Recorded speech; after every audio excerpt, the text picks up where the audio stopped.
Jai Hind everyone. I, Roop Barman, welcome you all to the Mantavi series of podcast.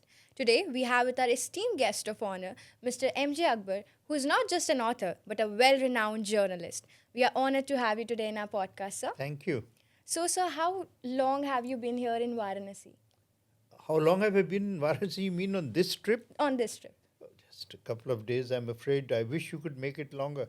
We'll surely try to accommodate that next time. I So, just spent an absolutely wonderful morning doing the heritage walk and eating malayo. okay. And Yeah. you won't believe anything as light as that can be No, made. it is It not. is extraordinary. And it is our speciality. So, Absolutely. how have your experience been at Banaras Lit Fest? Well, I haven't yet actually. I just wandered around the Lit Fest, and I think what I saw was a festival actually more than literature. Yes, sir. And but it's wonderful. I mean, you really the spirit of Banaras leaps across you. It's I think whoever hasn't come here has missed They something. surely have. The event. I mean, there is a wide spectrum of activity. I believe also that you have a very lovely food area Yeah, for we do. those who are so inclined. And Banaras food, you know, Varanasi lives in its own universe. There is no place like this, and it,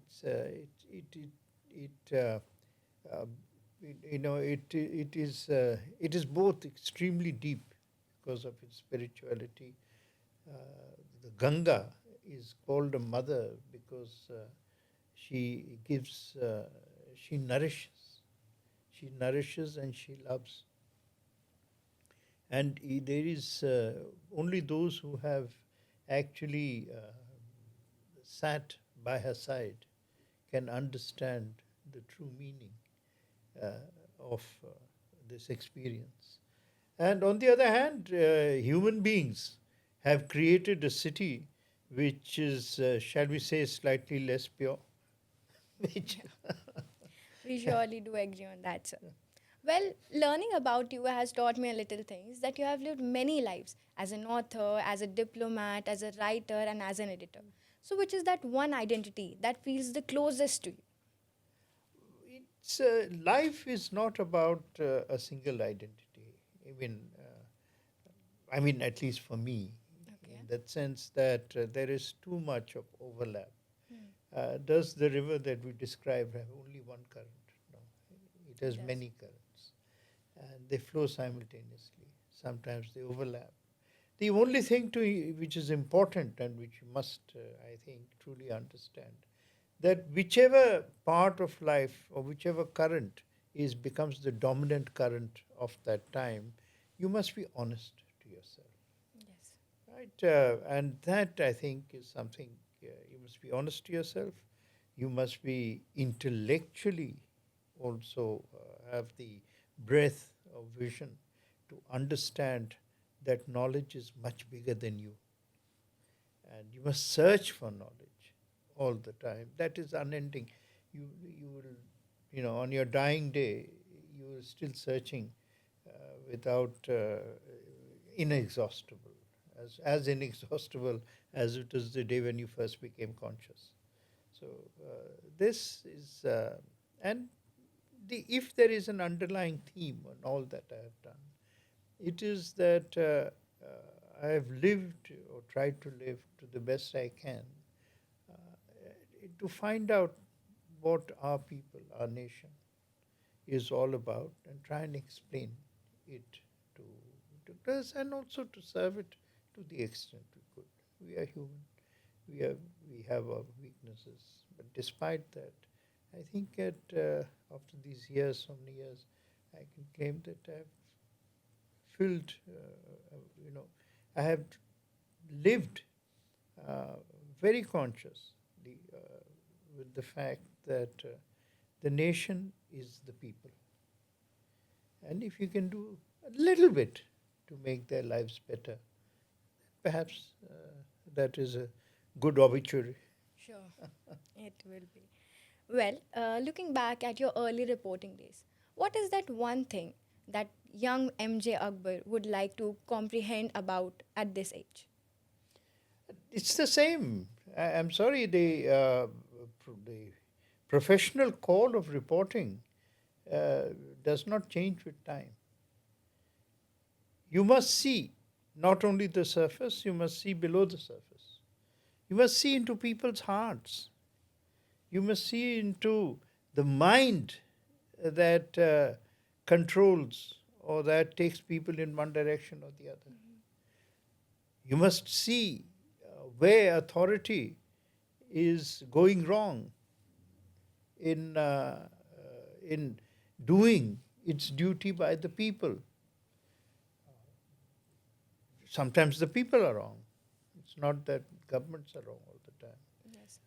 But very often it's governments who really have to be held. In any case, the job of journalism is to hold a mirror. And my collection of my journalism, I think the title says it all, a mirror to power. If we can be an honest mirror, we'll have done a job. Sure, sir. That was really enlightening and honest of you. Well, what is that one truth that you still believe is timeless, regardless of politics or power? The truth is eternal, because the truth actually is and who but the greatest of seers, the greatest of thinkers, the greatest of people who have lived whole their life examining their soul, their heart, their mind. They may have some approximation of the truth. We normal people can only get an occasional glimpse of it, right? Particularly the truth that lies within ourselves. And I think the more you spend of life, particularly if you look outside, you must never forget that you must spend time looking at yourself as well. Yes. Right? Right. A bowed head is not only a sign of humility, it is also a sign of search. Search. Well, sir, talking about your book, After Me Chaos, how do you respond to the idea that astrology was sometimes used as a psychological justification and not as its literal guidance? Especially when we talk about people like Aurangzeb, who publicly denied such beliefs. Aurangzeb actually was the one Mughal who did more to destroy the Mughal Empire Than than anyone else. anyone else. Four generations of, which had built a tremendous empire, he destroyed it with religiosity, with a completely great misunderstanding of what governance is all about. Governance is about making life better. It is not about imposing your will upon the people. So his great grandfather, right, Akbar, he was only 22 years old. He came to power at the age of 14. He was coronated at the age of 14. His coronation was at the age of 14. But for the first 5 years, Bairam Khan was the effective ruler who had helped him come to power. But when he took effective power, it just took him 2 years to understand that a huge cruelty was being imposed upon his own people. And that was the cruelty of jizya. How can you tax people in the name of religion? It is stupid. Apart from being, apart from being immoral. But people know about jizya, I'm sure, as you know. Do you know that within another 2 years, he was told that there was a tax on going to temples in addition to jizya? It was called karmi, I think. And he abolished that the moment he heard about it. That was the foundational strength in which, we must understand that the a nation lives on the basis of its cultural synthesis. We in India, I'm very proud of the fact that I was blessed to be in India. We Indians are one nation because we are one people. Religion does not destroy our common cultural inheritance. It does not destroy the languages we speak. right here in Banaras. You have, uh, half the languages of India live in Banaras Yes. because people have come here, right? You go to Bengal. I mean, Bengali is the bridge between everyone, Hindu, Muslim, Sikh, Christian, whatever it is. Uh, do please remember that God is older than religion. We'll surely do always, sir. Well, after me chaos, was Aurangzeb holding on to this as his final letters? Very interesting that you mentioned Aurangzeb, and Yes, sir. I'm sure that this is this part of the book which interests people most. Yes, sir. Uh, Even despite, you know, as I said, uh, thinking or believing that he should be draw a kind of camouflage upon it, but his whole life he believed in astrology as much as Astrology. anyone. You know that he came to power after defeating Darashiko, and then after that he had to defeat his other elder Other brother, elder brother. Shah Shuja. And on both occasions, despite the hurry to wear a crown, he postponed his coronation by weeks of weeks because his astrologers would not give the right time. Yeah. But the most amazing story is the title of the book. Book. I think it was in 1687, and he was very old. He was in his 70s. He lived till the age of 90, which is very unusual for that time. And he finally summoned his eldest son, Bahadur, who became Bahadur Shah after him, and said that, look, I've seen all you brothers, and I think you are probably going to inherit, or at least I would like you to inherit the crown. And then he said that now let me talk to you as father and son. And all this information is from primary sources, is from the Persian texts. In the case of Aurangzeb, it has been translated by Sir Jodhanath Chorkar. Okay. And he says, let me talk to you as father and son. He said, when I was young, there was no chance of me hoping to become the next emperor, hoping to become successor, because my father Shah Jahan's favorite was Darashiko. He wanted Darashiko, and I tell you, if Darashiko had become the emperor, the history of India would have been different. Uh, he, and if something had happened to Darashiko, then my elder brother Shah Shuja, who ruled Bengal for 23 years, and in fact his favorite astrologer was a Bengali Balabhadra. And he said Shah Shuja would have become. I had no chance. But from my very early days, I knew that I would be the successor. Why? Because my horoscope written at my birth said so. And he says, in all these decades, every single thing that has happened to me and that has was predicted in that horoscope. And then, of course, after me, chaos uh, is he tells his son that today the empire extends from Badakhshan, which is today in Tajikistan, right up to the edge of Kerala, up to the Travancore region. I mean, so he says it's an extraordinary empire. Which empire has been more powerful? Then he tells his son, but that horoscope said that after I die, this massive structure will crumble in a few years. There'll be chaos. And that is precisely what had happened. You can say what you like about astrology. I have absolutely no knowledge of it. But if there was no evidence that astrology could be very right, Very right. then who would have believed in it? And yet, whether people admit it or not, the number of people who believe in it are quite huge. I mean, as you can easily, I'm sure you will agree. People have asked me, particularly after this book, do you believe in astrology? And my answer is this. I said, I believe that there is some truth in it because I'm rational, not because I'm irrational. Irrational. that might sound like a paradox, but why?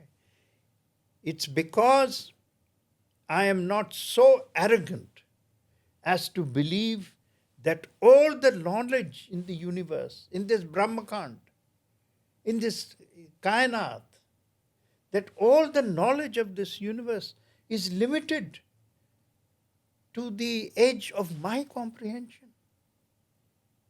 I must be, I must be mad to believe that I can understand everything in this world. If you go and look at the stars, it's, it's absolutely magnetic. Who says there is no pattern to it? I don't know. But who am I to deny it? And the fact that for so many thousands of years, all societies have had this faith. But there must be some relevance to it. And as anyone who believes in it will tell you, that why would the Mughals, as they did in every occasion, uh, Akbar instituted it a formal position for them. They all had astrologers. Humayun himself was an astrologer. His astrologer was Maulana Chand. They were Hindus, Muslims, because there was a Persian school. There was, of course, a great Indian school of astrology. And he says if you leave your home at a particular moment, right, all your experience in traffic as you travel will have changed depending on that particular moment when you left. So whether there will be an accident or not, it depends on the moment you've left your home, right? I mean, that's the rationale that, and you can see some sense in it. So I mean, the power, and the Humayun himself was an astrologer. He predicted his own death.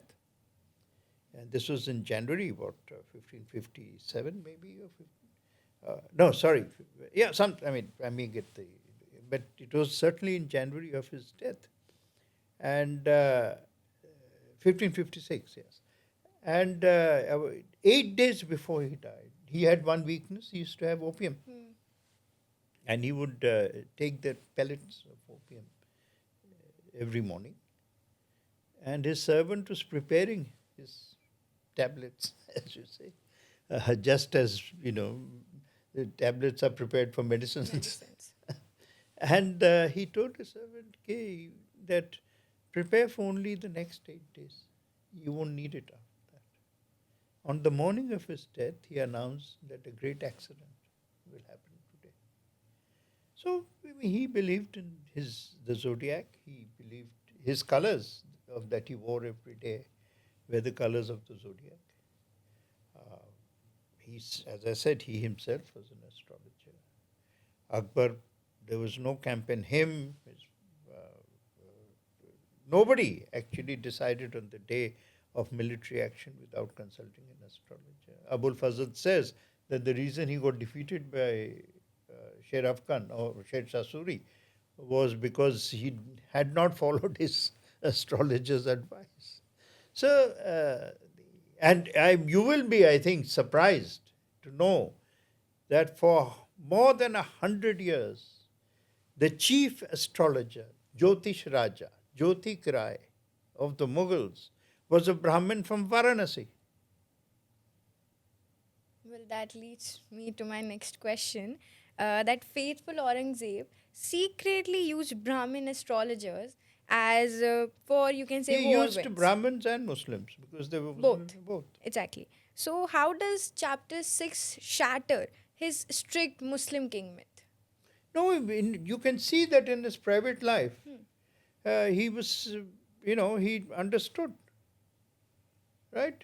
But what he did, which was shattering, was to indulge in public policies which were destructive of the social harmony that had been built for a century and more. And therefore, you can see these destructive elements in everywhere in life. Yeah. One of the just next to Varanasi is Jaunpur.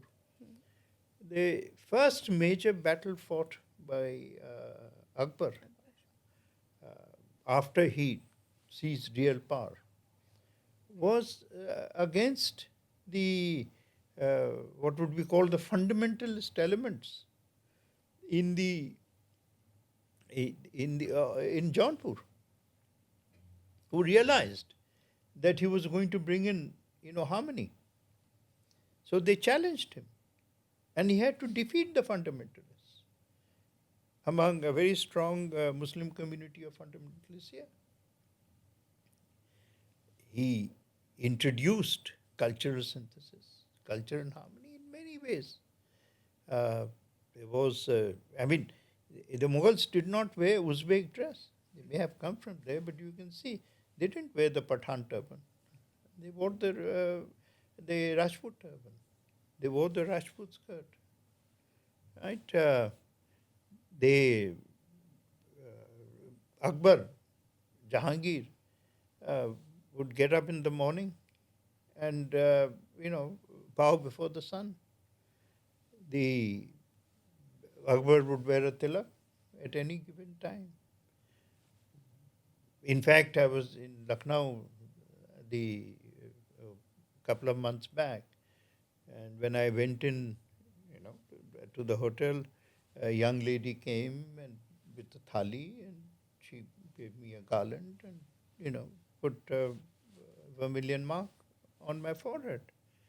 And I told the audience next day. So I said, I'm a Muslim, very proud to be a Muslim. But did that vermilion mark reduce my Islam? I said, where is it written in the Quran that you can't have a red Obviously, it mark? has not. It's not written. And in any case, if you think that putting a little bit of color on your face is anti religious, then you should stop all women from wearing lipstick. Sure, why No, not? it's an absurdity. What we need in this nation is cultural synthesis. The Mughals celebrated Holi, they celebrated Diwali. It was called the pink, the pink Eid, because of color. Right?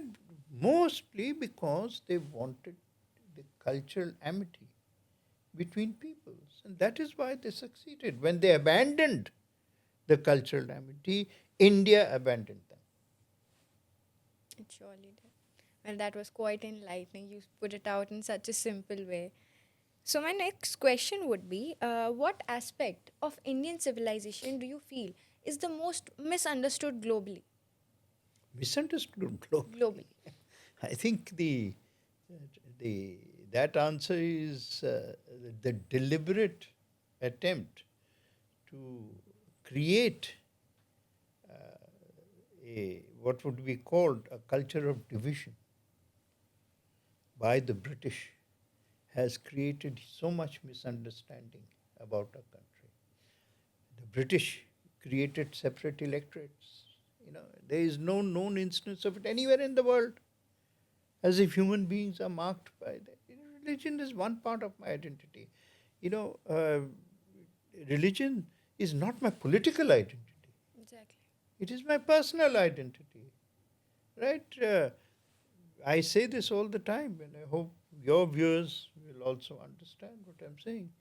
Is that in the Quran, God is called Rabbul Alameen. God is called the Rabb, which is the creator of the whole world, the whole alam. He is not called Rabbul Muslimin. So he created you. You are not a Muslim. He created you as much as he created me. Both of us are his creation. Why should we fight? Because both of us, we came from him and we'll go to him. Let him be the judge. And in any case, in the Quran also says that I have sent my message in every language. So why should the message not have come in Indian languages? There is another verse of the Quran, your faith for you, my faith for me. This is the basis on which, but those who want to live by poison will not read this. Right? And the biggest mistake that you can make is to make religion the basis of political governance. Political governance is about whether your budget is right or wrong. Sure. It is about whether your policies are right or wrong. Not. It is not about whether your faith is right or wrong. Well, I guess at the end, it's just how we look at different things. Well, with this note, I would like to thank you, sir, for giving us this opportunity. We are very grateful that we had a amazing conversation with you.